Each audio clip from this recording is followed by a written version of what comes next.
Hi friends, welcome back to my channel. ನಾನು ನಿಮ್ಮ ಪ್ರೀತಿಯನ್ನು ಮತ್ತು ಎಲ್ಲರೂ ಹೇಗಿದ್ದೀರಾ ಫ್ರೆಂಡ್ಸ್? ಚೆನ್ನಾಗಿದ್ದೀರಾ ಅಂತ ಅನ್ಕೋತೀನಿ. ನೋಡಿ, ಇವತ್ತು ಒಂದು ಸಕ್ಕತ್ತಾಗಿರುವಂಥ ಡಿಸೈನ್ ತೋರಿಸ್ತಾ ಇದ್ದೀನಿ.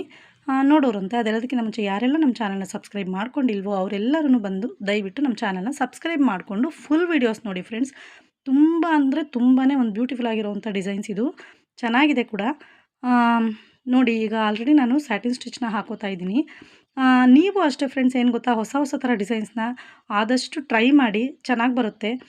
ಮತ್ತು ನಾನು ಬೋರ್ಡ್ ಯಾವ ರೀತಿ ಮೂವ್ ಮಾಡ್ತೀನಿ ಅನ್ನೋದನ್ನು ನೋಡ್ಕೊಳ್ಳಿ. ಯಾಕೆ ಅಂತಂದರೆ ಇದರಲ್ಲಿ ಫ್ಲವರ್ ಶೇಪ್ ಬಂದುಬಿಟ್ಟು ತುಂಬ ಪುಟ್ಟದಾಗಿರುವಂಥ ಲೀಫ್ನ ನಾನು ಮಾಡ್ತಾಯಿರ್ತೀನಿ. ಮತ್ತು ಇದಕ್ಕೆ ಯಾವುದೇ ರೀತಿಯಾದಂಥ ಬಾಲ್ ಚೈನು ಸ್ಟೋನ್ ಚೈನು ಹಾಕಿರಲ್ಲ. ಯಾಕಂದರೆ ಅವ್ರ ಕಸ್ಟಮರೇ ಕೇಳಿದರು, ನಂಗೆ ಬಾಲ್ ಚೈನ್ ಸ್ಟೋನ್ ಚೈನ್ ಏನೂ ಬೇಡ, ಸೇಮ್ ಬರೀ ಥ್ರೆಡ್ಡಲ್ಲೇ ನಂಗೆ ವರ್ಕ್ ಮಾಡಿಕೊಡಿ ಅಂತ ಅಂದ್ಬಿಟ್ಟು. ಇದು ಸ್ಯಾರಿ ಕಲರು ಏನು ಅಂಥ ಒಳ್ಳೆ ಕಾಂಬಿನೇಷನ್ ಇರಲಿಲ್ಲ ಫ್ರೆಂಡ್ಸ್. ಇನ್ನೊಂದೇನೆಂದರೆ ಗ್ರೀನ್ ಕಲರ್ ಬಂದಿತ್ತು, ಆದರೆ ಸ್ಯಾರಿ ಬಂದುಬಿಟ್ಟು ಇದು ಬಿಸ್ಕೆಟ್ ಕಲರ್ ಥರ ಇತ್ತು. ಹಾಗಾಗಿ ಗೋಲ್ಡ್ಗೂ ಮತ್ತು ಬಿಸ್ಕೆಟ್ ಕಲರ್ಗೂ ಅಷ್ಟು ಡಿಫ್ರೆನ್ಸ್ ಕಾಣಿಸ್ತಿರಲಿಲ್ಲ.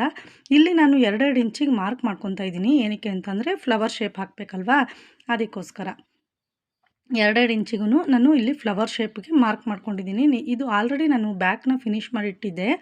ಈಗ ಇದಕ್ಕೆ ಫ್ರಂಟ್ ಡಿಸೈನ್ ಮಾಡೋಣ ಅಂತ ಮಾಡ್ತಾಯಿದ್ದೀನಿ. ನೋಡಿ, ಇಲ್ಲಿ ಬಾಬಿನ್ ಸಹಾಯದಿಂದ ನಾನು ಇಲ್ಲಿ ಸರ್ಕಲ್ ಶೇಪ್ನ ಹಾಕ್ತಾಯಿದ್ದೀನಿ. ಯಾರೆಲ್ಲ ವೀಡಿಯೋಸ್ ನೋಡ್ತಿರ್ತೀರಾ ಅವರು ಕೆಲವೊಂದನ್ನು ನಾವು ಯಾವ್ಯಾವ ಥರ ಪ್ರಾಪರ್ಟಿ ಯೂಸ್ ಮಾಡ್ತೀವಿ ಅನ್ನೋದನ್ನು ಕೂಡ ಅಬ್ಸರ್ವ್ ಮಾಡಿ.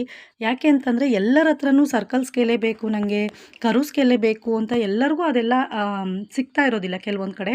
ಹಾಗಾಗಿ ಮನೆಯಲ್ಲೇ ಏನಿರುತ್ತೆ ಅದನ್ನು ಕೂಡ ನಾವು ಯೂಸ್ ಮಾಡಿಕೊಂಡು ಮಾಡ್ಬೋದು. ಕೆಲವೊಂದು ಡಬ್ಬಿ ಮುಚ್ಚಳಗಳನ್ನೂ ಯೂಸ್ ಮಾಡ್ಕೋಬೋದು. ಮತ್ತು ಏನೂ ಸಿಕ್ಕಿಲ್ಲ ಅಂತಂದ್ರೂ ಈ ಮಕ್ಕಳದು ಜಾಮಿಟ್ರಿ ಬಾಕ್ಸಲ್ಲಿ ಕಾಂಪಸ್ ಸಿಗುತ್ತೆ, ಅದ್ರ ಸಹಾಯದಿಂದನೂ ಕೂಡ ಪೆನ್ಸಿಲ್ ಹಾಕಿಬಿಟ್ಟು ಅದಕ್ಕೆ ನಮಗೆ ಎಷ್ಟು ಮೆಜರ್ಮೆಂಟ್ ಬೇಕು ಅಂತ ನೋಡ್ಕೊಂಡು ಕೂಡ ಮಾಡ್ಕೋಬೋದು.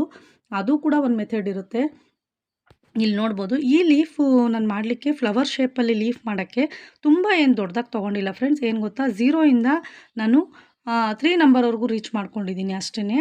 ಅಂದರೆ ನಿಮಗೆ ಶೇಪ್ ಕೂಡ ಅಷ್ಟೇ, ಆ ಸರ್ಕಲ್ ಏನು ನಾವು ಹಾಕಿರ್ತೀವಲ್ವಾ ಅದೇ ಟೈಪಲ್ಲಿ ನೀವು ಹೋದರೆ ಸಾಕು. ತುಂಬ ದಪ್ಪ ಅದರಿಂದ ಆಚೆ ಹೋಗಬೇಡಿ, ಶೇಪ್ ರೌಂಡ್ ಬರಲ್ಲ. ಅದಕ್ಕೋಸ್ಕರ ಈ ಶೇಪ್ನ ನಾನು ಮಾಡೋದನ್ನು ನಾವು ಆನ್ಲೈನ್ ಕ್ಲಾಸಸ್ ಏನು ಮಾಡ್ತಾಯಿದ್ದೀವಿ ಎಂಬ್ರಾಯ್ಡ್ರಿ ಕಲೀಲಿಕ್ಕೆ ಅಂತ, ಅಲ್ಲೂ ಕೂಡ ತೋರಿಸ್ಕೊಟ್ಟಿದ್ದೀನಿ.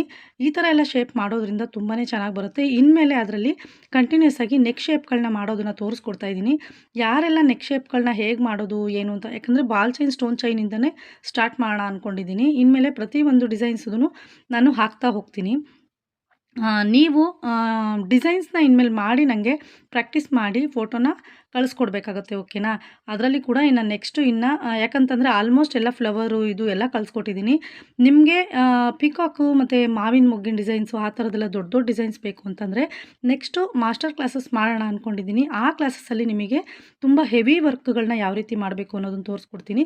ಇದು ಬೇಸಿಕ್ ಎಂಬ್ರಾಯ್ಡರಿ ಕ್ಲಾಸಸ್ ಆಗಿರೋದ್ರಿಂದ ಇದರಲ್ಲಿ ಆಲ್ಮೋಸ್ಟ್ ನಾನು ಮೇಯ್ನ್ ಏನು ಬೇಕೋ ಅದನ್ನು ತೋರಿಸ್ಕೊಟ್ಟಿರ್ತೀನಿ. ಜೊತೆಗೆ ಅಂದರೆ ಬೇಸಿಕಲ್ಲಿ ನಿಮಗೆ ಎಷ್ಟು ಕಲಿಯೋಕ್ಕೆ ಸಾಧ್ಯ ಆಗುತ್ತೆ ಅನ್ನೋದನ್ನು ತೋರಿಸ್ಕೊಟ್ಟಿರ್ತೀನಿ. ಈಗ ಅದರಲ್ಲಿ ನೆಕ್ ಶೇಪನ್ನು ಯಾವ ರೀತಿ ನಾವು ಮಾಡ್ಕೋಬೇಕು, ನೆಕ್ಕಿಗೆ ಯಾವ್ಯಾವ ಥರ ಸಿಂಪಲಾಗಿ ವರ್ಕ್ ಹಾಕ್ಬೋದು ಅನ್ನೋದನ್ನು ತೋರಿಸ್ಕೊಡೋಕ್ಕೆ ಸ್ಟಾರ್ಟ್ ಮಾಡೋಣ ಅಂದ್ಕೊಂಡಿದ್ದೀನಿ, ಓಕೆನಾ? ನೋಡಿ, ಇಲ್ಲಿ ಇವಾಗ ಫ್ಲವರ್ ಶೇಪ್ಗಳನ್ನ ಆಲ್ಮೋಸ್ಟ್ ನಾನು ಕಂಪ್ಲೀಟ್ ಮಾಡಿದ್ದೀನಿ.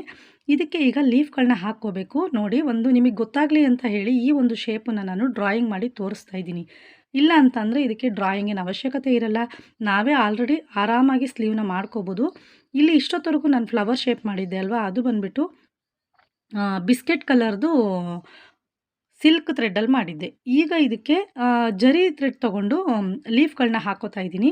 ಅದರಲ್ಲಿ ತುಂಬ ಕಾಂಬಿನೇಷನ್ಸ್ ಇರಲಿಲ್ಲ, 2 ಥರ ಕಾಂಬಿನೇಷನ್ ಇದ್ದಿದ್ದು. ಹಾಗಾಗಿ ಮತ್ತು ಈ ಗ್ರೀನ್ ಮೇಲೆ ಗ್ರೀನ್ ಹಾಕಿದ್ರೆ ನಮಗೆ ಹೈಲೈಟಾಗಿ ಕಾಣಿಸಲ್ಲ ಅನ್ನೋದೊಂದಿದ್ರಿಂದ ಮಾಡ್ತಾ ಇರೋವಂಥದ್ದು. ಈ ಡಿಸೈನ್ಗೆ ನಾನು ಬಂದುಬಿಟ್ಟು 400-450 ಚಾರ್ಜ್ ಮಾಡ್ತೀನಿ. ಎಕ್ಸ್ಟ್ರಾ ಒಂದು ಸ್ಟಿಚಿಂಗ್ ಚಾರ್ಜಸ್ ಅನ್ನೋದು ಸಪ್ರೇಟ್ ಇರುತ್ತೆ. ಯಾಕೆ ಅಂತಂದರೆ ಎಲ್ಲರೂ ಅಷ್ಟೇ ಯಾವಾಗಲಾದರೂ ಆಗಲಿ ನಾನು ಡಿಸೈನ್ಸ್ ಹಾಕಿದ್ದೀನಿ ಅಂತ ಅಂದರೆ ಅದಕ್ಕೆ ರೇಟ್ ಎಷ್ಟು ಅಂತ ಹೇಳಿ ಕೇಳಿರ್ತೀರ. ಅದಕ್ಕೋಸ್ಕರ ನಾನು ರೇಟ್ನ ಇಲ್ಲಿ ಮೆನ್ಷನ್ ಮಾಡಿದ್ದೀನಿ. 400ಇಂದ 450 ರುಪೀಸ್ನ ನಾನು ಚಾರ್ಜಸ್ ಮಾಡ್ತೀನಿ ಇದಕ್ಕೆ, ಓಕೆನಾ? ಅಂದರೆ ಡಿಸೈನಿಂಗ್ ಮಾತ್ರ.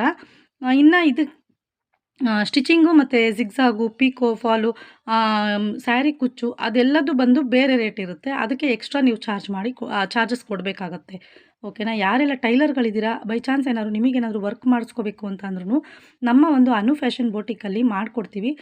ನೀವು ಆದಷ್ಟು ನನಗೆ ಪರ್ಸ್ನಲ್ ನಂಬರ್ ಇಲ್ಲಿ ಡಿಸ್ಪ್ಲೇ ಆಗ್ತಿರುತ್ತೆ ಅಲ್ವಾ, ಈ ನಂಬರಿಗೆ ನೀವು ವಾಟ್ಸಪ್ಪಲ್ಲಿ ಮೆಸೇಜ್ ಹಾಕಿ ಅಥವಾ ಕಾಲ್ ಮಾಡಿ, ವಾಟ್ಸಪ್ ಕಾಲ್ ಮಾಡಿ ಬರುತ್ತೆ. ಅಲ್ಲಿ ಬಂದು ಮಾತಾಡಿದ್ರೆ ನಾನು ಮಾಡಿಕೊಡ್ತೀನಿ. ಓಕೆನಾ.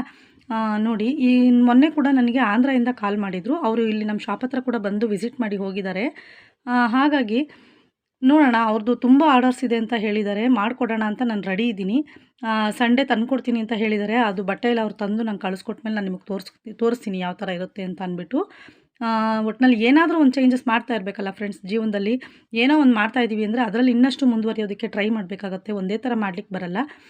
ಮತ್ತು ಈಗ ಸ್ವಲ್ಪ ಸೀಸನ್ ಕಡಿಮೆ ಇರೋದ್ರಿಂದ ಬೆಟರ್ ಅನಿಸ್ತಿದೆ. ನೀವು ಅನ್ಕೋಬೋದು, ಏನು ಈ ನಡುವೆ ಪದೇ ಪದೇ ದಿನ ಬಿಟ್ಟು ದಿನ ವೀಡಿಯೋಗಳು ಬರ್ತಿದೆ ಅಲ್ವಾ ಅಂತ ಅಂದ್ಬಿಟ್ಟು. ಸ್ವಲ್ಪ ಸೀಸನ್ ಕಡಿಮೆ ಇದೆ, ಕೆಲಸಗಳು ಅಷ್ಟೇ ತುಂಬ ಅರ್ಜೆಂಟಾಗಿ, ಅಂದರೆ ಬಟ್ಟೆಗಳಿದೆ ಆದರೆ ಇವತ್ತೇ ಕೊಟ್ಬಿಡಿ ಅಂತ ಅನ್ನೋವಂಥವ್ರು ಯಾರಿಲ್ಲ. ಸ್ವಲ್ಪ ಟೈಮ್ ತೊಗೊಂಡು ಕೊಡ್ಬೋದು, ಏನು ತೊಂದರೆ ಇರಲ್ಲ. ಆದರೆ ಸೀಸನ್ ಇರುವಾಗ ತುಂಬಾ ಹಿಂಸೆ ಅನ್ನಿಸ್ತಿರುತ್ತೆ.